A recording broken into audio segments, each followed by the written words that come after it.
Bem, bom dia, né? Vamos entrar direto no assunto, como estamos fazendo aqui nesses vídeos, né? Lembrando a você de inscrever aí no nosso canal.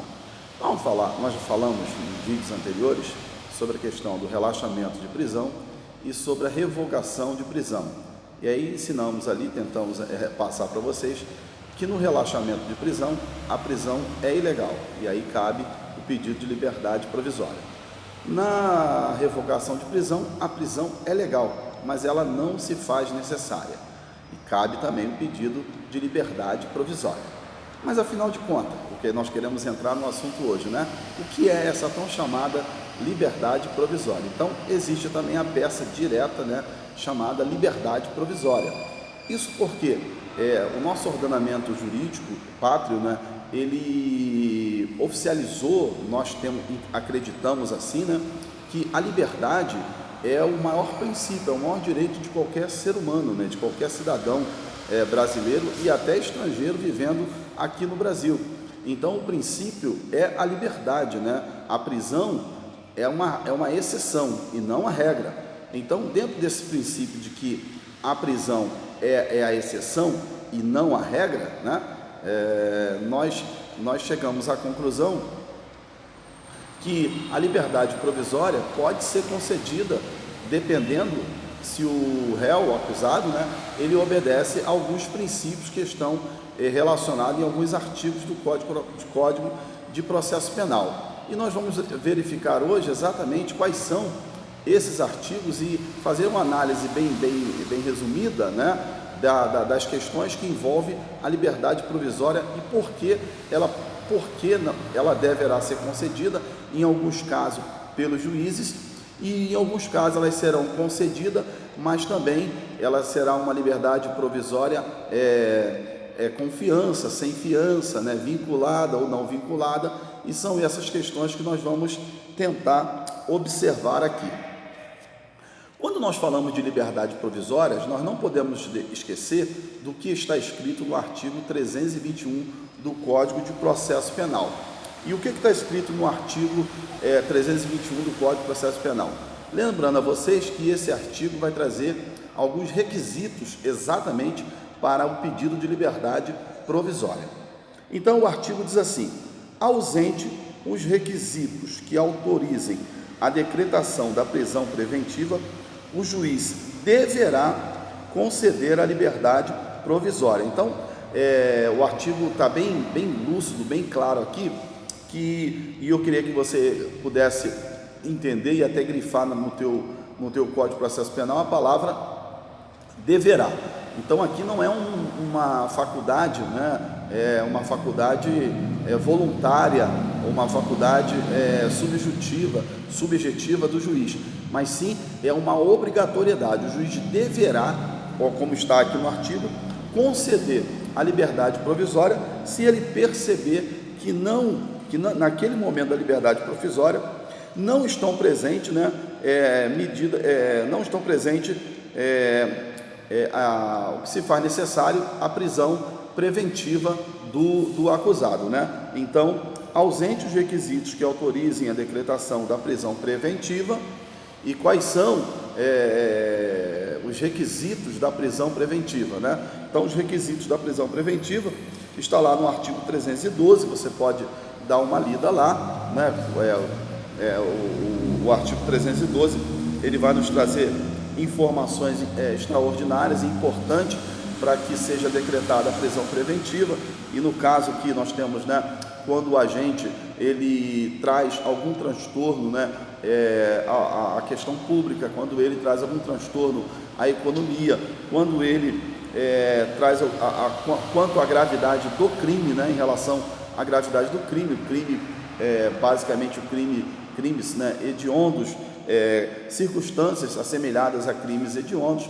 Então, quando o agente, ele na verdade, ele tem requisitos necessários para uma prisão preventiva, o juiz com certeza não vai lhe dar a liberdade provisória, né? Por exemplo, também que nós podemos citar aqui para vocês a questão de ter uma residência fixa. Então o réu não tem uma residência fixa e é um pré-requisito para a suposta, e a concessão da liberdade provisória.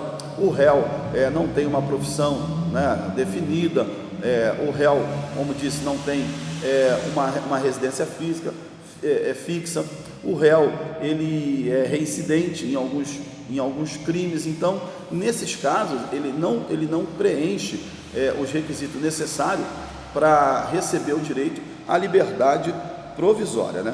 O artigo 319 ele traz, na verdade, algumas medidas que o juiz pode tomar diversa da prisão. Como eu falei para vocês, né, a prisão ela é exceção, ela não é a regra.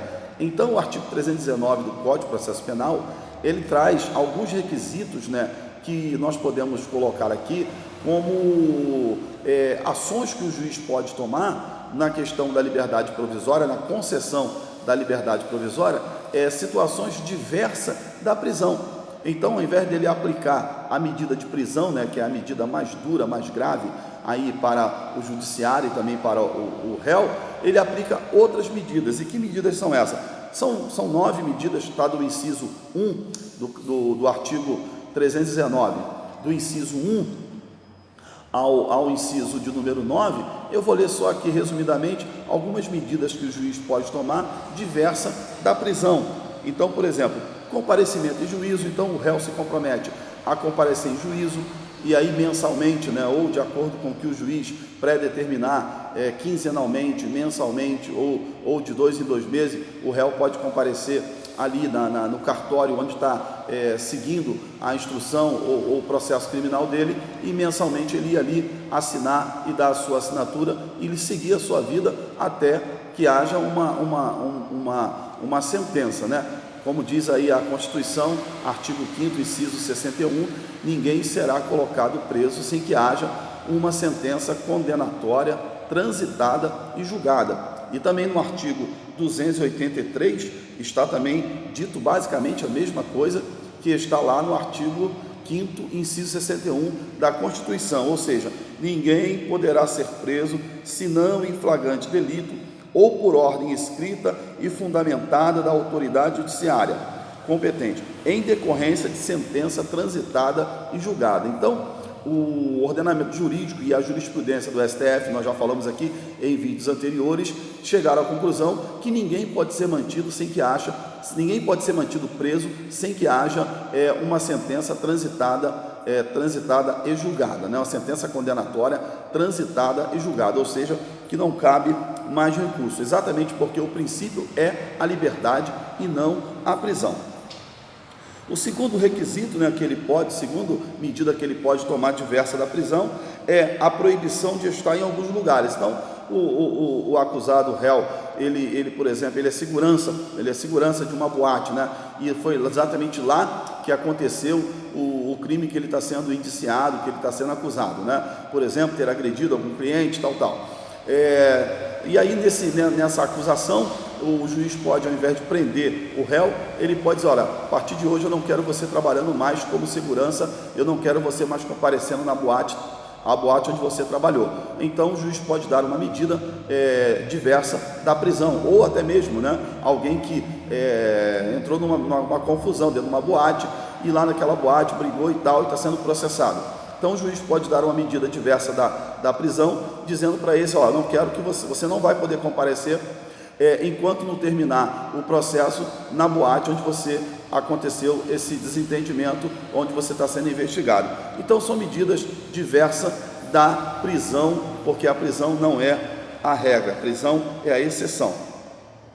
Terceiro, proibição de manter contato com a vítima, né? Então, exatamente para que não haja algum tipo de aliciamento ou de inoportuno, ou então a pessoa tentar estar ali fazendo alguma pressão sobre a vítima, o juiz dá uma medida, proíbe que o réu, que o acusado, ele faça qualquer tipo de contato com a vítima. E isso é muito importante, porque ele não fazendo contato com a vítima, ele vai deixar a vítima em liberdade de pensamento, para ela poder também, quando for chamado para depor, dar seu depoimento livremente. Então o juiz pode muito bem proibir o réu de fazer qualquer tipo de contato. Isso acontece muito, né, na vara de família, principalmente na aplicação da Lei Maria da Penha, onde na aplicação daquelas medidas ali cautelares da Lei Maria da Penha, o juiz proíbe o réu, o acusado ali, de estar próximo da vítima, 300, 500 metros, ou até mesmo, se for o caso, 1000 metros de distância da vítima, né? E não frequentar os mesmos lugares onde a suposta vítima frequenta. Então, são medidas diversas da prisão. O quarto, melhor dizendo, né? Proibição de sair da comarca, proibição de sair. Então, ele mora, vamos supor, ele mora em Nilópolis, né? E ele não pode sair de Nilópolis e ir para outra comarca, ou ir para outro estado, ou para outro município. Então, o juiz pode muito bem falar, você vai ficar na sua casa. A quinta medida é o recolhimento domiciliar. Então, o juiz determina, olha, você pode ficar, você pode trabalhar, mas às 20 horas da noite eu quero você em casa. O recolhimento domiciliar pode começar às 18, às 20 ou até às 22 horas. O juiz pode determinar que às 22 horas, por exemplo, o acusado não esteja mais na rua. É um recolhimento domiciliar. Então, tem outras medidas aqui. Você dá uma lida lá no artigo 319, você vai ver que antes da aplicação da prisão do réu, do acusado, existem medidas preventivas que podem ser tomadas, uma vez que aquele crime, né, ele pode ser, por exemplo, no pedido de liberdade provisória. Às vezes o pedido é feito como peça principal, exatamente porque aquele pedido, aquele delito que o indivíduo está sendo acusado, por exemplo, né, nós temos aí estelionato, nós temos alguns crimes, né, que a gente chama de jogo do bicho, né, contravenção penal, são crimes que 3 meses, né, aí não passa de 3 meses, então cabe fiança, então cabendo fiança não tem necessidade de manter o réu preso. Então a gente sabe muito bem que se cabe fiança, o réu pode responder em liberdade e o advogado, né, em fase de delegacia, é claro que existe um tempo, né, período de 24 horas, o delegado tem que definir isso, então a fiança tem que ser imediatamente auferida pelo delegado de polícia, pode ser auferida pelo delegado de polícia, mas em 24 horas tem que se garantir aquela fiança. A fiança nada mais é para garantir, né, é uma caução para garantir os supostos prejuízos causados pelo réu a uma suposta vítima. Então, a fiança, né, e também para garantir, né, as custas do processo, porque o processo não é de graça, né? O processo não é de graça. Lembrando aí, os advogados criminalistas, aqueles que estão na área, sabem muito bem disso, né? Que às vezes vem lá a sentença, né? 4 anos de prisão mais multa. Então, o processo não é de graça, ele tem uma custa, o tribunal tem um trabalho intenso, vários funcionários, vários juízes. Então, esse calção, essa fiança é exatamente para garantir o juízo e para garantir também um suposto prejuízo, um dano causado à vítima, né? Lembrando sempre isso a vocês, que esse dinheiro não fica para o delegado, não fica para a delegacia. Esse dinheiro é para garantir exatamente o processo. O artigo 282, que é um dos artigos também que a gente tem que sempre ressaltar quando a gente fala de liberdade provisória, ele diz assim: as medidas cautelares previstas neste título deverão ser aplicadas. Então, por exemplo, se no crime praticado pelo réu ou pelo acusado, né? A gente sempre fala assim, réu ou acusado. Nos crimes praticados pelo réu ou acusado, se ele tiver enquadrado dentro dessas medidas do 282, provavelmente ou possivelmente o juiz não lhe concederá a liberdade provisória. Por exemplo, quando há necessidade da aplicação da lei. Então, há uma necessidade imediata da aplicação da lei, exatamente nos crimes, por exemplo, crimes hediondos, né? Ou crimes assemelhados a crimes hediondos. Quais os crimes que são assemelhados a crimes hediondos? Terrorismo, né? Tortura, esses crimes são assemelhados a crimes hediondos, né? Crime hediondo, todos nós sabemos, né? São crimes contra a vida, né? Tráfico de drogas é considerado atualmente como crime hediondo, mas existem crimes também que não são tráfico de droga, nem homicídio e outros, mas, por exemplo, tortura, tráfico, terrorismo, né? São todos crimes assemelhados ao crime hediondo e, na maioria das vezes, os juízes não concedem a liberdade provisória quando envolve esses 3 tipos de crime. Nos casos, também o juiz não concederá a liberdade provisória quando ele entender que é necessário aquele indivíduo ficar preso até para melhorar e para dar uma tranquilidade à instrução criminal e à investigação de um modo geral, né? Então, o artigo 282 e seus incisos, ele traz exatamente essas medidas cautelares importantes quando o juiz percebe que não há possibilidade de conceder a liberdade provisória. O artigo 310, né, que é um artigo que inovou, né, esse artigo 310, ele veio exatamente trazendo, né, uma inovação, que é a audiência de custódia. E a audiência de custódia, nós vamos gravar um vídeo separado, né, para a audiência de custódia, e eu tenho certeza que você vai gostar muito desse vídeo quando nós falarmos aqui da prática da audiência de custódia, mas isso num próximo vídeo, claro, né? Então não se esqueça de se inscrever aí no nosso canal, né, o Dono da Verdade. Então eu queria só terminar falando sobre liberdade provisória, e é importante a gente destacar o que diz a Constituição, como nós já falamos aqui, artigo 5º, inciso 61, como diz o artigo 283 do Código de Processo Penal. Mas nós temos, na verdade, 3 tipos de pedido, né, que a gente faz. Na verdade, o pedido da liberdade provisória, ela está respaldado em 3 situações interessantes dentro do ordenamento jurídico pátrio, né? A primeira é a liberdade provisória independente da vinculação, né, e da fiança. Então existe a liberdade provisória independente de vincular o réu a um processo, né, a ida dele ao tribunal mensalmente, e independente de pagar fiança. São exatamente aqueles crimes, né, que a gente chama até crimes insignificantes, né, porque são crimes de menor potencial ofensivo e não há necessidade deles ficarem presos. Está lá no artigo 321, inciso 1 e 2 do Código de Processo Penal. Nós temos ali o pedido de liberdade provisória, com base também na liberdade provisória com fiança e com vinculação. Então, além da fiança que se paga na delegacia, o réu acusado, ele fica vinculado a mensalmente estar ali no tribunal, assinando, né, todo mês, dando a sua assinatura, dizendo que não saiu da comarca, que está ali e que está em pleno gozo dos seus direitos e que vai responder o processo tranquilamente. A terceira liberdade, a liberdade provisória independente de fiança, mas com vinculação. Então, existe também o pedido, existe também alguns crimes que não cabe fiança, mas cabe o pedido de liberdade provisória. É a questão dos crimes, né, que nós falamos aqui, os crimes assemelhados, eles não cabem fiança, mas é possível, né, o advogado ou a defensoria pública, ela impetrar um pedido requerendo a liberdade provisória do acusado e do réu. Concluindo para vocês, para a gente fechar aqui o nosso programa sobre relaxamento de prisão, revogação de prisão e liberdade provisória, a gente quer dizer para vocês que o princípio constitucional pátrio, defendido por muitos e também, né, defendido por nós, advogados de defesa, é que ninguém será mantido preso,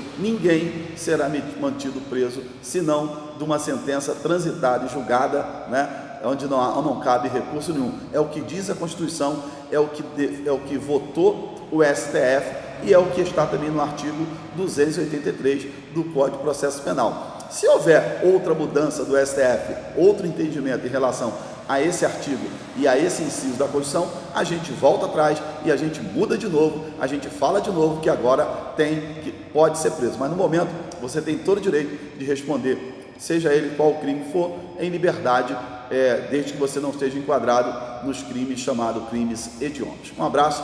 O próximo vídeo nosso será falando a respeito de audiência de custódia. Não perca.